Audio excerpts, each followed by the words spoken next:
Powered by the Montana Television Network. This is the 10 o'clock news on Q2, Montana's news leader. Good evening, everyone. Thanks for joining us tonight. I'm Jeanelle Slade. And I'm Russ. Tonight we're learning more about a solar farm slated to start powering Montana in 2021. Now, the developer says the 20-megawatt project could power as many as 4,900 homes, but he's got his sights set on more. Q2's Andrea Lutz took a first-hand look at the site on the northwest edge of Billings today and joins us now with more. Andrea? That's right. Located on private property off Alkali Creek Road, the Meadowlark Solar project will be the newest solar project in Montana when it does come online.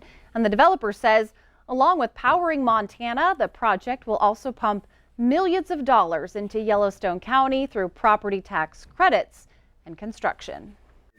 Standing out here on unoccupied land, Mark Klein's vision is in sight. We'll be situated about 100 yards kind of northwest of where we're standing. It will use about 150 acres of land. The Meadowlark project, named appropriately for the area, set to take shape here in just a matter of years. The solar array itself will be somewhat tilted south. The amount of glare will be very little. His decision to bring solar to Yellowstone County was easy. While it's much further north than, say, a solar facility in California or Arizona, the production of energy in this area is still quite good. With easy access to transmission, he also says Billings is very friendly in terms of bringing in new technology, the creation of jobs. Currently, he's working to develop 13 other properties in several states. And if all goes according to plan, another 300-megawatt solar farm in Broadview could be Montana's largest. From concept or idea to actual construction, that typically takes 2 to 4 years. As the future of energy in Montana remains unknown, Klein says solar, to him, is a wise option. Whether it's coal or whether it's natural gas or whether it's renewable. And my belief is that creating competition and having all sorts of generation, it lowers the wholesale prices of electricity in this country, and it makes our industry much more competitive. And the project will go online in October of 2021, bringing in $18 million, $7 million of which will go directly into the Billings and Yellowstone County community in workforce and materials. Back to you. All right. Thanks, Andrea. Well, trade tensions between the U.S. and East Asian countries could soon impact Montana builders and buyers. President Trump raised trade tariffs from 10% to 25% last week after Washington and China failed to reach a trade deal. The new tariffs will likely have an effect on home construction.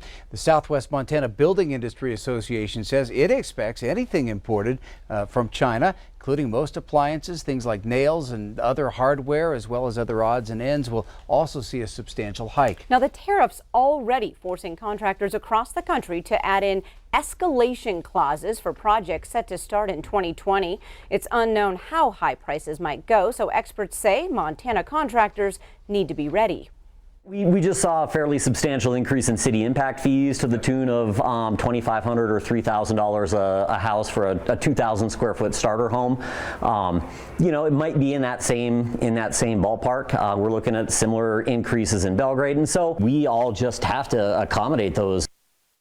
Well, this isn't the first time the industry has seen import taxes go up. No, President Trump signed a similar order in 2018, which increased costs of imported steel and aluminum. Well, many of the nation's farmers are also taking a hit as a result of the trade tariffs. Montana Senator John Tester, the only active farmer in the Senate, says farmers are getting hammered right now by low prices for their crops. Family farm agriculture is in trouble. The farm gate prices are terrible. The bankers will tell you that we've got a serious disaster on the horizon. And quite frankly, some of these farms have been in the family for generations. And this is a man-made problem. And in a state like Montana, where we need those export markets, both domestically and foreign, to be able to get prices at the farm, this has just been a killer. Just been a killer. Lawmakers are now considering a package of fresh bailout funds for farmers, something the Democratic senator called a form of socialism that most farmers don't want. Raising big money and getting national attention, Montana Governor Steve Bullock making a mark on his run for president. Today, Governor Bullock's campaign announced Bullock raised $1 million in the first 24 hours of his race. That money coming from all 50 states. Now, Bullock launched his campaign Tuesday in Helena, joining a field of nearly 24 Democratic candidates hoping to challenge President Trump next year. According to CNN, Joe Biden raised $6.3 million and Bernie Sanders raised $5.9 million following each of their campaign launches. Governor Bullock spoke to CBS on why this run is so important. But I also think that we've hit this point where the divisiveness and the discourse, forget about DC. I mean, read your Facebook feed. Talk to anybody around a Thanksgiving dinner. I mean, this isn't the country I want to hand off to my kids. The thing is, somehow I had that shot, to make sure that my kids are having a better life than I ever did. And I think I can add something to make sure that every family has that shot.